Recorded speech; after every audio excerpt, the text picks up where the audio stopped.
배트. 박쥐. 일단 그 생물학적으로는 당연히 이제 쥐인데 요 옆에 이제 날개가 옆구리가 생긴 거죠. 그래서 이제 날아다니는 거고. 근데 그게 아니에요. 사실 박쥐가 이름이 쥐가 들어있는데 네. 쥐랑 우리가 쥐랑 박쥐보다 더 가까워요. 쥐랑 우리가 쥐랑 박쥐보다 가깝다. 예, 예. 쥐랑 박쥐는 거의 그냥 이거 달면 박쥐고 안 닮은 듯이 아니에요. 아, 멀어요, 걔네들이? 쥐랑 박쥐가 멀어요. 예. 크기는 일단 비슷한 것 같고. 네. 그리고 뭐 먹는 게 좀 다른가? 박쥐랑 고래가 박쥐랑 쥐보다 가까워요. 우와. 근데 왜 박쥐라고 그랬어요? 쥐같이 생겼잖아요. 아, 옛날에 이런 개통도를 모를 때 예. 그냥 생긴 거를 보고. 그 멀다는 건 뭐가 멀다는 거예요? 오래전에 갈라졌다. 공동 조상이. 쭉 올라가 보면? 네, 쭉 올라갔으면 조상을 공유하는 걸 올라가 보면. 아, 우리랑 쥐랑 갈라지기 우리랑 전에. 쥐랑 올라가면 우리가 뭐 백대손에서 만나면 저기는 뭐 2000대손에서 뭐 만나는 이런 느낌인 그래요? 거죠. 네, 쥐랑 박쥐가 예. 서로 아주 옛날에 갈라졌는데 겉으로 보면 되게 비슷한 애들이 종종 있어요. 있죠, 예. 아, 매우 다른 동물인데. 그렇죠, 예. 겉보기에 예를 들면 우리가 상어랑 고래가 더 비슷하게 생겼잖아요. 고래랑 우리보다 그런 것처럼 이제 하긴 상어는 어류고. 네, 완전히 훨씬 멀죠, 사실은. 아, 그렇죠. 네, 고래가 우리랑 훨씬 가깝잖아요, 상어랑 고래보다는. 근데 하여튼 박쥐랑 쥐는 엄청나게 멀다. 생각보다 멀어요. 예. 보통 우리가 뭐 사람과 얼마나 닮았다 이거 할 때 이제 뉴스 같은 데서 보면 우리와 유전자가 뭐 네, 98% 그렇죠. 이런 얘기 많이 하잖아요. 그렇죠, 예. 이런 거에 해서도 달라요? 그게 결정적으로 다른 거죠. 쥐랑 우리 유전 DNA가 더 비슷해요. 쥐랑 박쥐보다. DNA를 늘어놓고 보면 구분할 수 있어요, 사실은. 쟤는 박쥐겠네. 왜냐하면 너무 다른 애가 하나가 있어서. 아니, 박쥐는 그럼 같은 비슷한 친구가 누구예요? 드라큘라? 꽤 오래전에 갈라졌어요. 그러니까 포유류에서 꽤 오래전에 갈라지긴 했는데 그래도 쥐보다는 호랑이, 뭐 고래, 개, 말 이런 애랑 가까워요.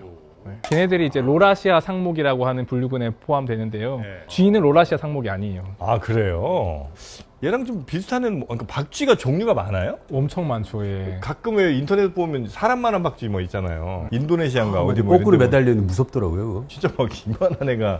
박쥐가 사람만 해요? 네. 아, 그거 꽤 못 커요. 보셨구나. 사람 같아 진짜. 인터넷에 보면 찾아볼까요? 거꾸로 매달려. 깜짝 놀랍니다. 거의 뭐 저 앉아있는 크기 정도는 되는 것 같아요. 아, 진짜예요. 왜 안 믿으시네. 근데 이게 그럴 수도 있다고 생각하는 게 포유류가 현재까지 발견된 게 오우. 6천 종 정도. 그렇죠. 네, 엄청 크죠. 분장한 거 아니에요?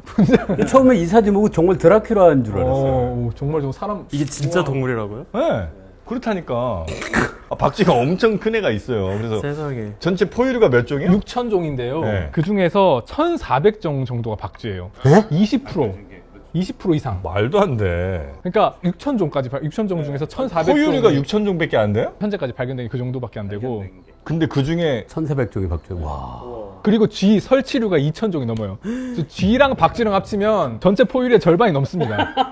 포유류 왜 이렇게 빈약해? 쥐의 세계네요. 네, 쥐 라따뚜이 월드, 라따뚜이 월드. 아, 쥐가 그냥 메인이네. 심지어 쥐랑 박쥐는 먼 애들이잖아요. 예. 아, 근데 박쥐가 어쨌든 1,400종 엄청나게 많기 때문에 별의별 애들이 다 있는 게 이상하지 않은 거죠. 아, 그래요? 근데 그 1,400종 중에 아마 흡혈박쥐는 한 3종밖에 없고 흡혈은 별로 없다고 하더라고요. 아마 제가 한 3종 정도가 아, 그래요? 흡혈이고 박쥐 기본적으로 다 피 빨아먹는 애들 아니에요? 한 3종이 흡혈이고 대부분은 제일 많이 먹는 곤충을 많이 먹고 과일 먹는 애들도 있고 실제로 그래서 과일을 먹어요? 과일 박쥐들 많죠. 그래서 수분에도 관여하고 실제로 박쥐를 무서워해야 될 거는 우리가 아니고 곤충이 무서워해.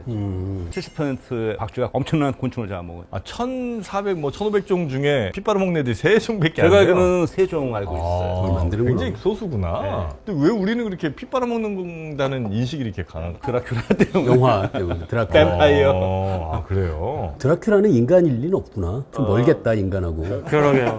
네. 고래에 더 가깝네요. 우리 아니, 그 이제 1,400종이라고만 하셨잖아요. 종은 그러면 얘네들은 뭐 크기, 생김새, 먹는 거 뭐에 따라서 뭐 이렇게 그런 걸 구분해요? 다 종합적으로 구분해서 이제 사람들이 신종으로 보고를 하겠죠. 아, 그래요? 이때까지 알려진 박쥐들이 어떤 게 있고 뭐 어떤 네. 특징들이 있고 이 교배를 시켜보진 않았을 거고 대부분은 이제 그런 표현형적인 특징들, 생태적인 특징, 형태적인 특징, 크기가 얼마나 뭐, 하고 뭘 먹고. 뭐 뼈가 어떻게 생겼고 뭐 그런 것들로 근데 그게 그렇게 다른 애들이 1,400종이 된다고요? 박쥐인데. 그렇죠. 예.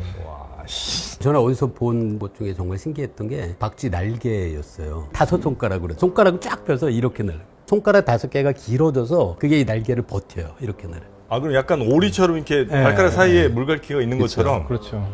양해를 구해도 되겠어요? 양해를 좀 구해줍니다. 아, 눈이 부셔갖고 지금 해가 딱 위치가 와갖고 죄송하지만 잠시라도 미안합니다. 아, 좋습니다. 네. 자, 이제 진행하시죠, 그러면. 야스 형이 2명이 됐어요.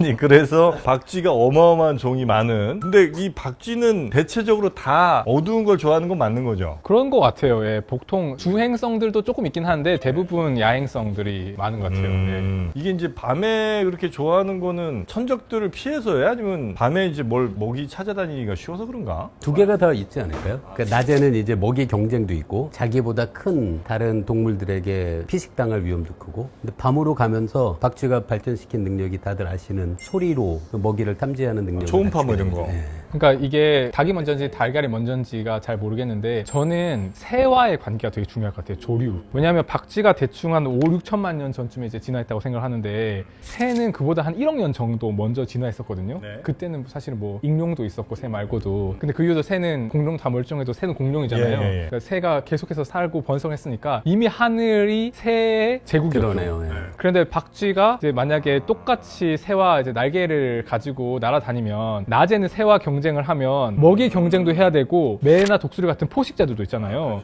그러니까 사실은 굉장히 빡빡한 곳인데 밤은 비어 있잖아요. 밤에 하늘은 비어 있으니. 네. 근데 밤에 그러면 새들은 왜 대부분 주행성일까 생각해 보면 새들은 시각이 굉장히 발달돼 있고 멀리서 하늘 높은 데서도 먹이 보고 잡는데 밤에는 그걸 못 쓰잖아요. 네, 그렇죠. 근데 박쥐는 대신에 초음파가 있으니까 밤에 날아다닐 수 있으니까 새들과 어떻게 보면 세상을 양분한 거죠. 자기는 뒤늦게 출현했으니까 낮은 줘버리고 밤에 활동을 하게 되면 이런 경쟁, 포식 이런 거를 줄일 수 있고. 말씀 듣다 보니까 혹시 이것도 가능해요? 그러면 아까 김범진 교수님도 말씀하셨고 박쥐는 결국 손가락 사이 피부 이렇게 얇게 네네네. 박쥐 날개 만져보신 적 있으세요? 박쥐 날개를요? 네. 제가요? 네, 저는 간접적으로 만져본 적이 있어요. 간접적으로 네. 뭐예요? 저는 굉장히 대학원생 시켰구나. 쥐 아니야. 대학원생 아니고 박쥐 이런 거 당연히 무서워하는데 아주 옛날에 저희 아이들이 초등학교 다닐 때 전화가 왔어요. 학교로. 아빠 발코니에 박쥐가 있어서 내가 말이 되냐. 갑자기 이제 박쥐가 한 마리가 있는 거예요. 발코니에. 애들은 벌써 막 다 알아요. 그래서 내가 저는 쥐를 무서워하기 때문에 박쥐랑 쥐랑 뭔데? 아니 진짜 모양새가 싫어. 모양새가. 그래서 야 얘들아 누구누구 나가서 문 열어서 내보내라고 두 형제가 나갔어요. 맨손 안 하고 이제 검은 봉지 갖고 나가서 잘 안 나가. 그러니까 걔네들이 가서 이제 이렇게 해서 보냈는데 제가 간접 체험에 어떻게 했더니 아빠 되게 부드럽고 따뜻하고 엄청 부드러워. 저는 이제 굉장히 좀 아내한테 이제 한 소리 듣고 했는데 엄청 피부가 얇고 부드럽거든요. 그래서 제가 하는 생각이 뭐냐면 어두운 데를 가야만 하는 이유가 낮에 다니면은 태양에 선블락 바르는 것도 아니고 얇고 부드러운 피부 관리가 낮에는 보습이 되는 동굴에 좀 딱 해서 보습 효과 보고 있다가 해가 지면 나오는 너무 근데 저는 오히려 반대일 것 같은 게 밤에 활동하기 때문에 굳이 깃털이나 털이 발달하지 않았을 것 같아요. 그래서 이거는 한번 확인해 보면 좋을 것 같은 게 가설을 주행성 박쥐들이 좀 차이가 있는지 보면 왜냐면 말씀하신 것처럼 낮에는 드라잉 건조되는 효과가 있으니까 분명히 뭔가 조금 더 곱슬곱슬한 털들이 많이 나 있는지 여기에 그런 걸 보면 가설을 한번 테스트 해볼 수 있을 것 같아요. 찾아봐야겠네. 그 날다람쥐랑은 완전 다른 애들이죠. 날다람쥐는 아마 쥐에 가까울 겁니다. 그런 예, 설치류일 거예요. 아, 네. 걔 너무 귀여워요, 이렇게. 날라가고 이렇게. 예. 그래서 하여튼 이 박쥐는 대체로 이제 어두운 걸 좋아하고 약간 좀 습한데 주로 많이 살고 대체적으로 이제 그 초음파를 통해서 먹이 활동 같은 걸 이제 많이 하고 밤에 다녀야 되니까. 박쥐는 그러면 화석 같은 게 있을 거 아닙니까? 네. 언제적게 조금 오래된 화석이에요, 박쥐 화석은? 저 정확히 가장 오래된 화석이 언제인지는 모르겠지만 네. 보통 이제 5, 6천만 년이라고 얘기를 하는 거 보면 화석 플러스 DNA 증거일 것 같거든요. 그래서 꽤 옛날부터 박쥐 화석들이 나왔을 것 같아요. 포유류의 역사에서도 꽤 오래전부터 있었던 친구라고 생각하면 되겠습니까? 그 5, 6천만 년 전에 어떤 시기냐를 생각해 보면 사실은 6,500만 년 전에 문석이 땅 때리고 공룡 시대 거의 끝나고 중생대가 했을 때 땅도 비었지만 하늘도 빈 거죠. 원래 날아다니는 애들이 많았는데 이제 거기서 뭐 새들도 그 이후에 번성을 하긴 했지만 익룡 이런 것들이 다 사라졌으니까요. 지금은 딱 새만 남았잖아요. 그 척추동물 계통에서는. 자, 이제 무주공산이다. 빨리 그러니까 가자. 무주공산이니까 그렇게 좀 처음에는 잘 못 날더라도 하늘을 날아다니는 게 아주 큰 이점이 됐을 거고 뭐 익룡 같은 포식자들은 줄어들었을 거니까 그때 번성하지 않았을까. 그리고 뭔가 이게 동굴 속은 다른 곳보다는 그래도 환경적 변화가 조금 덜 바뀌는 뭐 이런 상황이 좀 있지 않았을까 하는 생각도 저는 조심스럽게 해봅니다. 그래서 동굴 속에 살았던 건 아닌가. 그 박쥐가 소리를 갖고 먹이를 파악하고 하는 걸 조금 찾아봤는데 그거 왜 신기하더라고요. 박쥐가 소리를 내는 게 보통 한 종류가 아니라 종에 따라서는 뭐 열 몇 가지 서로 다른 소리를 용도에 따라 다르게 낸대요. 본인이에요. 네, 본인이 찍 하고 짧은 소리를 찍 하고 내면 사실 우리가 여기서 박수를 치면 그러면 저 먼 산에 박수 소리가 반사돼서 오면 시간 차이를 갖고 우리가 거리를 측정하기도 그렇죠. 하고 그러잖아요. 그렇게 하는 거예요. 근데 박쥐가 낮은 진동수의 소리, 높은 진동수의를 적정히 섞어갖고 온갖 정보를 다 인식한대요. 방향, 그 다음에는 그게 어떤 질감인지, 그리고는 또 흥미롭게도 이거 도플러 효과라고 하거든요. 멀리서 우리가 기차역에 서 있을 때 다가오는 기차는 그 소리가 높아지다가 그 다음 나를 스쳐 지나가면 소리의 높이가 떨어지잖아요. 그 도플러 효과를 이용해서 먹이의 속도, 날개짓을 하는지 같은 것도 소리로 다 파악해요. 내가 어쨌든 나도 움직이고 있고 상대 먹이도 움직이고 있는데 그 거리 같은 거를 더 정확하게 알기 위해서는 도플러 효과 같은 그런 거 마저 활용을 도플러 하고 효과는 있다. 속도를 측정하는 거고요. 거리는 이제 시간 차이. 내가 찍 하는 소리가 반사되고 올 때까지를 인식해서 그걸 갖고 거리를 측정해요. 잠수함이랑 거의 같은 거죠. 그러면. 이거 사실 그래요. 질문이 하나 있는데 우리가 만든 잠수함 말씀하셨으니까 음파 탐지기도 그러면 용도에 따라서 쏘는 음파가 다 다른 아니요, 그거는 아마 다양하게 하진 않을 그렇게 거예요. 안 해요? 그러니까 박쥐가 이걸 먼 거리에서는 낮은 진동수의 소리를 발생하면 그거는 도중에 소실되지 않고 목표까지 갔다가 반사돼서 돌아오는 확률이 커지거든요. 그래서 먼 거리에 뭐가 있는지는 낮은 진동수를 이용하고요. 먹이에 가까이 다가가면서 이걸 계속 바꿔요. 1초에도 뭐 몇백 번씩 칙칙칙칙 하는 소리를 낸데 먹기 바로 전에는. 그래서 그거 갖고 온갖 정보를 인식한다는 게 좀 흥미롭죠. 근데 이 박쥐는 거꾸로 매달려 있잖아요, 대부분. 그럼 이제 어쨌든 우리도 이렇게 거꾸로 있어 보면 되게 이렇게 머리에 피가 쏠리지 않습니까? 이 친구들은 거꾸로 이렇게 있으면 머리에 막 피가 많이 쏠릴 거 아니에요? 이거 문제는 어떻게 뭐 해결을 하나? 저도 그게 너무 궁금합니다. 궁금합니까? 저는 그러니까 박쥐가 좀 작잖아요. 새들에 비해서. 저도 같은 이유로 아까 그 큰 박쥐는 저 처음 봤는데 그런 큰 박쥐가 흔하지 않은 이유가 피 쏠림 문제를 해결을 해야 되는데 그게 쉽지 않을 것 같거든요. 그렇죠. 제가 어디서 본 바로는 일단 걔네가 왜 우리도 정맥에는 판막이 있잖아요. 역류를 막기 위해서. 아. 걔네는 혈관에 역류 방지하는 그런 막이 이게 밸브가 좀 많이 있고 네. 제가 알기로는 그 심장의 위치가 우리보다는 조금 더 높은 데 있어가지고 정말요? 네. 뭐 그런 거 있고 그다음에 뭐 혈관의 이런 유연성 뭐 등등등 해가지고 걔네가 피가 쏠려서 어지러우면 그렇게 매달려 있겠어요? 큰 박쥐는 항상 두통에 많이 시달린다고 하더라고요. 한 바퀴 한 번씩 이렇게 도는 거 아니에요? 이렇게 컬벙하듯이 이렇게. 아니 근데 그 친구들은 굳이 왜 매달려 있죠? 왜 굳이 그게 뭐가 유리하다고 매달려 여기 있는 앉아 있어도 되잖아요, 이렇게. 동굴 안에서 발각되지 않고 오래 일정한 자세로 있기에는 유리한 포지션. 매달려 있는 게? 근데 박쥐가 이렇게 손을 걸고 있잖아요. 그걸 많은 사람들이 오해하는 게 사람이 이렇게 철방에 매달려 있으면 엄청 힘들잖아요. 박쥐는 왜 힘이 안 들까? 따까딱. 네, 맞아요. 이게 박쥐가 일종의 경첩 같은 구조가 있어갖고 이걸 건 다음에는 에너지를 쓰지 않고 그 자세로. 아, 그냥 걸려 있어요? 네. 사실 생각해보면 옷걸이에 우리 옷을 걸어서 옷걸이를 걸잖아요. 옷걸이가 힘들어하지 않잖아요. 그게 그런 구조인 거예요. 우리도 여기 손가락에 다 힘줄이 있잖아요. 인대가 다 있잖아요. 걔 똑같은 거 있고 말씀하신 것처럼 잡은 다음에 어느 위치에서 이게 정말 딱 잠겨서 그 다음부터는 그냥 옷걸이에 잠겨 걸어놓은 있으니까. 거랑 똑같은 거예요. 근데 거꾸로 생각해보면 사실은 새들은 나뭇가지에 매달려 있잖아요. 근데 이렇게 철봉에 매달려 있으면 균형을 잡을 필요는 없잖아요. 힘들지. 근데 위에 우리가 어디 균형, 뭐라고 하죠? 이거 무슨 평균대.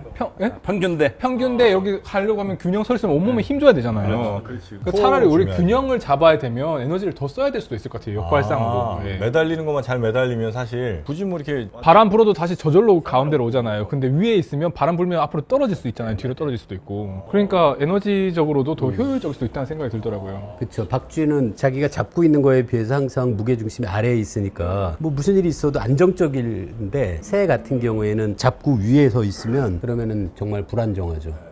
그리고 아마 좀 뱀이나 뭐 살쾡이 뭐 이런 애들 와갖고 바닥 한번 쑥 흩으면 애들 다 죽는데 그래도 이렇게 거꾸로 매달려 있으면 거기까지는 다들 못 올 테니까 굉장히 뭐 생존에 유리할 수는 있겠네요. 동굴에 살면 동굴 천장에 장점이 매달릴 많은 수도 것 있고. 같은데요. 그리고 또 결정적인 장점이 비행할 때 활강하면서 시작할 수 있잖아요. 처음에 중력의 에너지를 쓸 수 있잖아요. 아, 일단 위에서 시작하는 거니까. 떨어지면서. 아, 처음에 이렇게 땅에서 막 열심히 막 날아다니지 않아도 되고. 힘들죠, 그거. 예, 예. 와, 이건 물리학자도 생각 못하는. 오. 박쥐가 갑이네. 박쥐가 애가 똑똑하네. 그래서 이렇게 많은 종이 있나 봐요. 박쥐도 무리 생활하죠, 그죠? 대체로. 예. 다 무리 생활하죠. 주로 무리 생활을 많이 한다는 걸로. 이거 게임 이론 하는 사람들이 박쥐 연구한 사람들도 있어요. 왜요? 흡혈 박쥐인데요. 흡혈을 하러 친구랑 여럿이 나갔는데 피를 흡혈할 동물을 찾지 못하고 돌아오면 그날은 졸졸 굶잖아요. 근데 박쥐는 작은 동물이라서 하루만이라도 영양분을 섭취하지 못하면 생존이 좀 위험하대요. 그럴 때 사냥을 해서 성공을 한 친구가 피를 토해내서 사냥에 실패한 박쥐한테 먹여주거든요. 근데 그걸 박쥐가 기억을 해요. 아, 나한테 피토해준 애한테. 네, 그래서 박쥐의 어떤 사회관계 그런 걸 연구하기도 해요. 와. 좀 피를 토하는 심정으로 친구를 살리고. 블러디 키스죠, 블러디 키스. 아, 그게 좀 사람들이 볼 때 되게 징그러웠나 보다. 야한 것도 좋아하시네. 그 야예요? 아니, 블러디 키스가 또 그런 거 아닙니까? 그래요? 예. 몰라요, 저는. 있어요, 그런 게. 그런 게 있어요?